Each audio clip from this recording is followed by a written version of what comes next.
नमस्कार दोस्तों, मैं सत्य मिश्रा और आप देख रहे हैं टीच लर्नर्स का यूट्यूब चैनल। दोस्तों आज सीडीपी का क्लास पहला है। इससे पहले आपको बता दें कि हिंदी और ईवीएस के दो दो तीन तीन क्लास दोस्तों आ चुके हैं, ठीक है, जो कि आपकी परीक्षा जो सीटेट जुलाई में होने वाली है उसके लिए। इसमें दोस्तों उन सब का लिंक डाल दूंगा, ठीक है।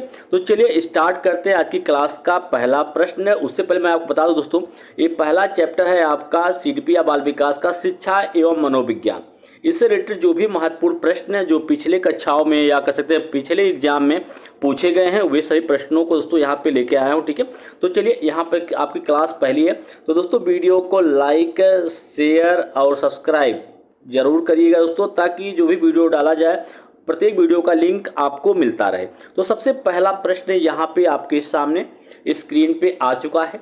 पहला प्रश्न दोस्तों क्या पूछा है, देखिए, कह रहा है कि प्रारंभ में मनोविज्ञान किस विषय का अंग था। तो प्रारंभ में जो मनोविज्ञान जो है वो किस विषय का अंग रहा, दर्शन शास्त्र का, नीति शास्त्र का, तर्क शास्त्र का या भौतिकी का। तो प्रारंभ में मनोविज्ञान जो है किसका अंग रहा, दर्शन शास्त्र का। बात करें अगर हम, मनोविज्ञान जो है दो शब्द से मिलकर बना हुआ है।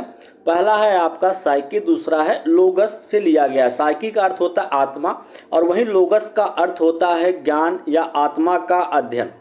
तो मनोविज्ञान एक विज्ञान है जो मानव और पशु व्यवहार को समझने और उसकी पूर्ण सूचनाओं को देने का प्रयास जो है वो करता है, ठीक है। तो इस प्रश्न का जो राइट जवाब होगा कि प्रारंभ में मनोविज्ञान किस विषय का अंग रहा। तो प्रारंभ में मनोविज्ञान जो है दर्शन शास्त्र का अंग रहा, ठीक। चलिए अब इससे रिलेटेड देखिए दोस्तों, यहाँ पे प्रश्न भी आपसे डिस्कस करेंगे, उसके अलावा उससे रिलेटेड जो थ्योरी है उसको भी यहाँ पे डिस्कस किया जाएगा। तो चलिए यहाँ पे सबसे पहले हम इससे रिलेटेड जो थ्योरी है उसको भी देख लेते हैं कि मनोविज्ञान जो है आपका साइकोलॉजी जिसे बोलते हैं, शब्द यूनानी भाषा के दो शब्दों से साइकी और लोगोस से लिया गया है। साइकी का अर्थ होता है आत्मा और लोगोस का अर्थ होता है ज्ञान, अर्थात ज्ञान का मतलब होता है व्याख्या या आत्मा का अध्ययन। ये क्या कहलाता है, मनोविज्ञान कहलाता है। मनोविज्ञान विज्ञान की एक शाखा है और कह सकते हैं जो मानव और पशु व्यवहार को समझने और उसकी पूर्ण सूचनाओं को देने का प्रयास भी करता है। और मनोविज्ञान के संस्थापक, अगर बात करें दोस्तों कि मनोविज्ञान के संस्थापक जो हैं दार्शनिक और मनोवैज्ञानिक दोनों थे। मनोविज्ञान के संस्थापक और सिर्फ दार्शनिक ही नहीं, मनोवैज्ञानिक भी थे और दोनों ने वैज्ञानिक रूप से दार्शनिक प्रश्नों के उत्तर खोजने की कोशिश की, जैसे प्राकृतिक और पोषण के बीच का अंतर, स्वतंत्र इच्छा का अस्तित्व आदि, ठीक है। शुरुआत में अगर हम बात करें, शुरुआत में मनोविज्ञान जो है दर्शन शास्त्र का एक क्या था, एक हिस्सा या भाग था और यह दर्शन शास्त्र से दूर हो गया और लगभग 138 साल पहले एक स्वतंत्र अनुशासन बन गया है, ठीक है। अगर बात करें शुरुआत में मनोविज्ञान जो था वो दर्शन शास्त्र का ही विषय था और बाद में दोस्तों उससे पूरी तरीके से स्वतंत्र हो गया। प्रश्न संख्या 2 है, महत्वपूर्ण प्रश्न है दोस्तों, क्योंकि पिछले जो भी परीक्षाएं आपके सीटेट की कंडक्ट हुई हैं, 2011 से परीक्षाएं जो है सीटेट की कंडक्ट होती आ रही हैं और प्रत्येक परीक्षा जो है ऑफलाइन मोड पे हो रही है दोस्तों। बीच बीच में कभी कोरोना काल में थोड़ा सा दिक्कत आ गई थी, इसकी वजह से आपका जो पेपर था वो ऑनलाइन मोड पे कंडक्ट हुआ था। फिर से चीज़ें दोस्तों बदल गई हैं, अब आपका पेपर जो है साल में 2 बार कंडक्ट होता है और अब परीक्षाएँ जो हैं आपकी ऑफलाइन मोड पर कंडक्ट होती हैं। चलिए यहाँ पर दूसरा प्रश्न है, तो सर्वप्रथम मनोविज्ञान ने अपनी आत्मा का परित्याग किया, फिर उसने अपने मन का त्याग किया, उसके बाद उसने चेतना का त्याग किया, तो अब वह व्यवहार की विधि को स्वीकार करता है। यह कथन किसने कहा था। दोस्तों एक कथन यहाँ पे दिया गया है पूरी तरीके से कि सर्वप्रथम मनोविज्ञान ने अपनी आत्मा का त्याग किया, फिर उसके बाद अपने मन का त्याग किया, उसके बाद अपने चेतना का त्याग किया, अब वह व्यवहार विधि को स्वीकार करता है। अब जो है आपका मनोविज्ञान क्या है, व्यवहारिक विज्ञान भी कहा जाता है। तो यह कथन किसने कहा था, मुन ने कहा था कि जेबी वाटसन ने, वुडवर्थ ने या मैकडॉगल ने। दोस्तों आपको बता दें यहाँ पे इस कथन को कहने वाले वैज्ञानिक थे वुडवर्थ। वुडवर्थ ने यह चीज़ कही थी, ठीक है। इस कथन को वुडवर्थ के द्वारा कहा गया था। चलिए अब इससे रिलेटेड जो थ्योरी है उसको भी देख लेते हैं। यहाँ पे अमेरिकी एकेडमी मनोवैज्ञानिक वुडवर्थ को व्यक्तित्व प्रशिक्षण विकसित करने का श्रेय दिया जाता है, उनके नाम पर यह है, ठीक है। तो इन्होंने क्या किया था, व्यक्तित्व प्रशिक्षण को विकसित किया था, जिसका श्रेय वुडवर्थ को जाता है। उनके व्यवहार को SOR के नाम से जाना जाता है, जिसे आप स्टिमुलस, ऑर्गेनिज्म और रिस्पांस भी बोलते हैं। सामान्य मनोविज्ञान की समीक्षा में 2002 की एक अध्ययन के अनुसार वुडवर्थ 20वीं सदी के 28वें, ठीक है, सबसे अधिक उद्गीत मनोवैज्ञानिक थे। उन्होंने एक चीज़ कही थी कि दोस्तों, उनके द्वारा जो चीज़ें कही गई थी उसको आप समझिए कि जो इम्पॉर्टेंट है इसमें, ठीक है। तो कहा गया था कि पहले मनोविज्ञान ने अपनी आत्मा को खो दी थी, फिर इसका दिमाग, फिर इसने अपनी चेतना खो दी, और इसने अभी जो है अभी भी व्यवहार है, ठीक है, व्यवहार का अनुसरण जो है वो करता है।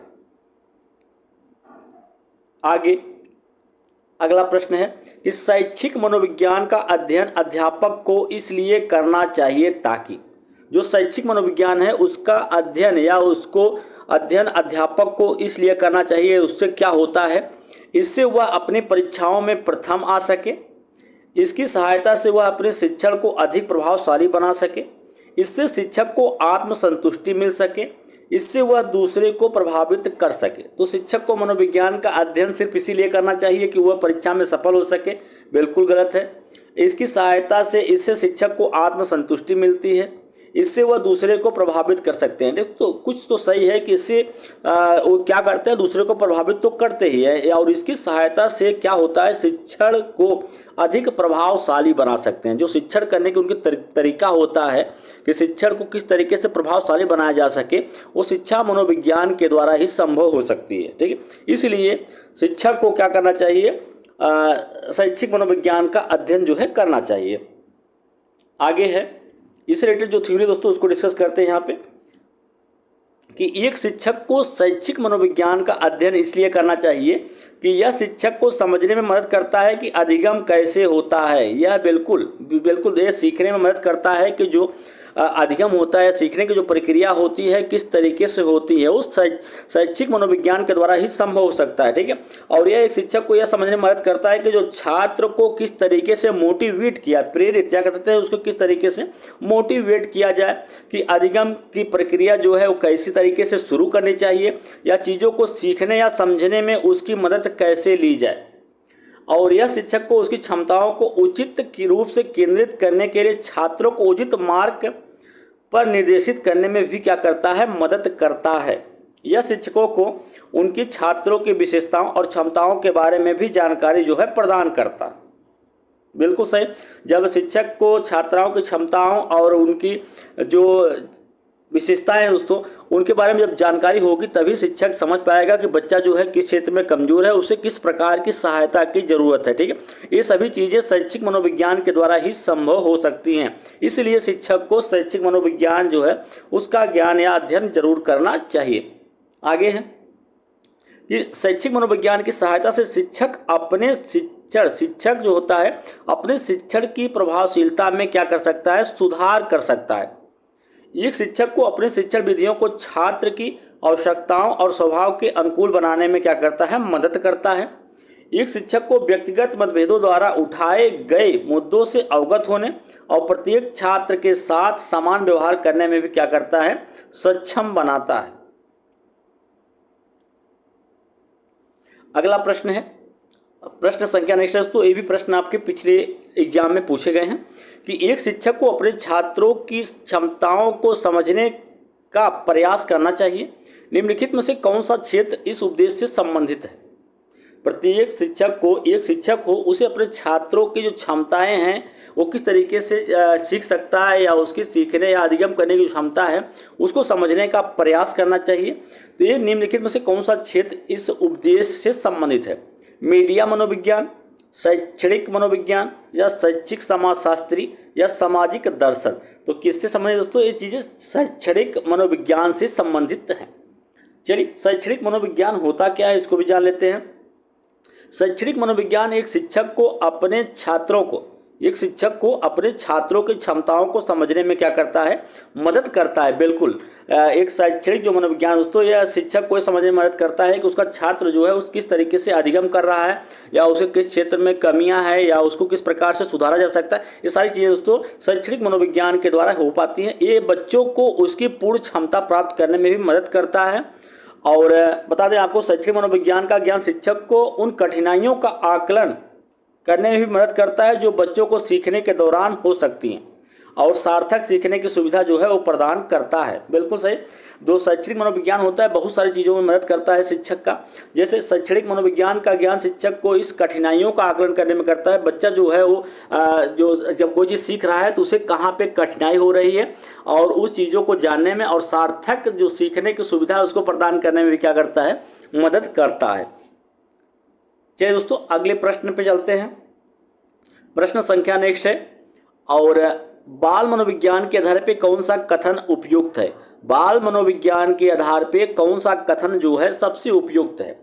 हर बच्चा एक जैसा होता है, बिल्कुल गलत। जो बच्चा होता है, प्रत्येक बच्चे में दोस्तों विभिन्नता होती है। कोई भी दो बच्चा होता है, दो से अधिक बच्चे होते हैं, सबकी जो सीखने की क्षमता होती है। कोई बच्चा जो है वो देख के सीख जाता है, तो कोई बच्चा सिर्फ सुन के सीख जाता है, और कोई बच्चा दोस्तों लिख के सीखता है। तो सब बच्चे की अपनी जो है अलग अलग तरीके से सीखने की क्षमता होती है, प्रत्येक बच्चे की अलग होती है, क्योंकि प्रत्येक बच्चा अपने आप में क्या होता है, विशिष्ट होता है। तो हर बच्चा एक जैसा होता है, बिल्कुल गलत। कुछ बच्चे विशिष्ट होते हैं, ये भी गलत है। कुछ बच्चे एक जैसे होते हैं, हाँ थोड़ा बहुत हो सकता है, कुछ बच्चे जो होते हैं एक जैसे होते हैं, हो सकता है। लेकिन बाल मनोविज्ञान के आधार पे कौन सा कथन जो है वो उपयुक्त कथन आपको यहाँ पे चूज करना है। तो हर बच्चा क्या होता है, विशिष्ट होता है, बिल्कुल सही। इस प्रश्न का राइट जवाब ऑप्शन नंबर सेकंड होगा। चलिए दोस्तों, आप इससे रिलेटेड जो भी महत्वपूर्ण जानकारी उसको भी जान लीजिए यहाँ पे, कि बाल मनोविज्ञान के आधार पे हर बच्चा जो होता है कैसा होता है, विशिष्ट होता है। क्योंकि बाल मनोविज्ञान निम्नलिखित के अध्ययन में मदद करता है। दुनिया के बारे में बच्चों के विचारों को जानने में मदद करता है, यह समझने में कि बच्चे का मस्तिष्क जो है कैसे कार्य कर रहा है।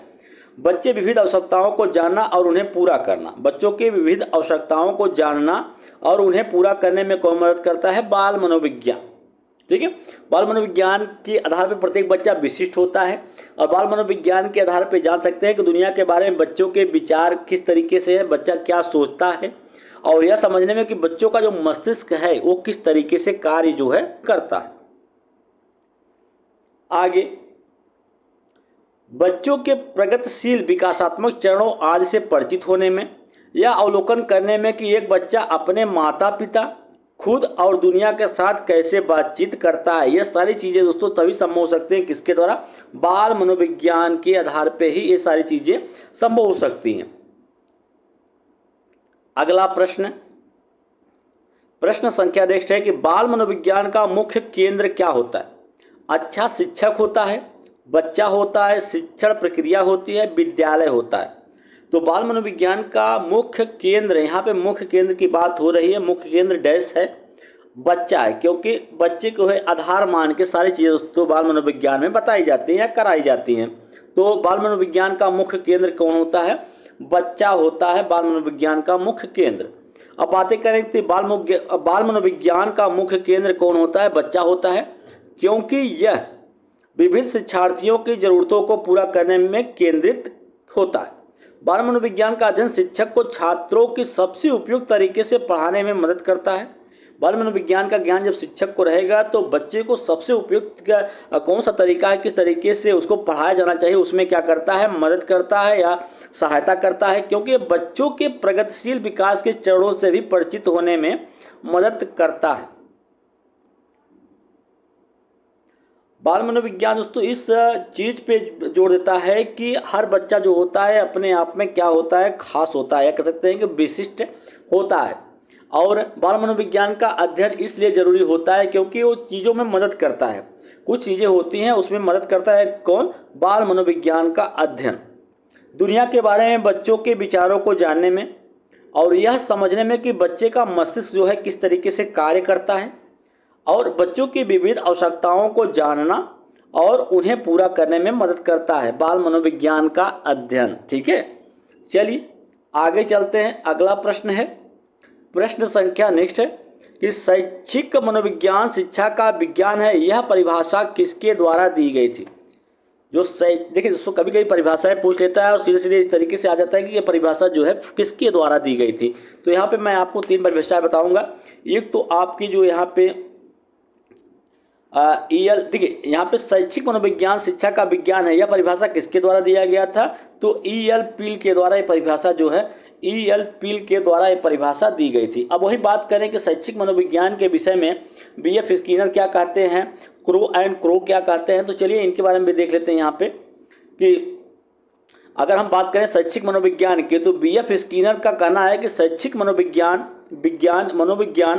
की वह शाखा है जो शिक्षण और अधिगम से संबंधित है। ठीक है, तो अगर ऐसे पूछ ले कि शैक्षिक मनोविज्ञान जो है वह शाखा है जो शिक्षण और अधिगम से संबंधित है, तो यह परिभाषा जो है B.F. स्किनर के द्वारा दिया गया था। वही अगर हम बात करें कि क्रो एंड क्रो ने किस तरीके से इसे परिभाषित किया, तो शैक्षिक मनोविज्ञान किसी व्यक्ति के जन्म से लेकर बुढ़ापे तक के अधिगम के अनुभवों का वर्णन और व्याख्या करता है। ठीक है, शैक्षिक मनोविज्ञान क्या है, किसी व्यक्ति के जन्म से लेकर उसके बुढ़ापे तक के अधिगम के अनुभवों का वर्णन और उनकी व्याख्या करता है। बिल्कुल सही दोस्तों, आज के लिए इतना ही। इस तरीके से दोस्तों प्रत्येक क्लास दोस्तों और उससे रिलेटेड महत्वपूर्ण प्रश्नों की श्रृंखला दोस्तों आपके सामने आती रहेगी। वीडियो को लाइक शेयर सब्सक्राइब दोस्तों जरूर करिएगा।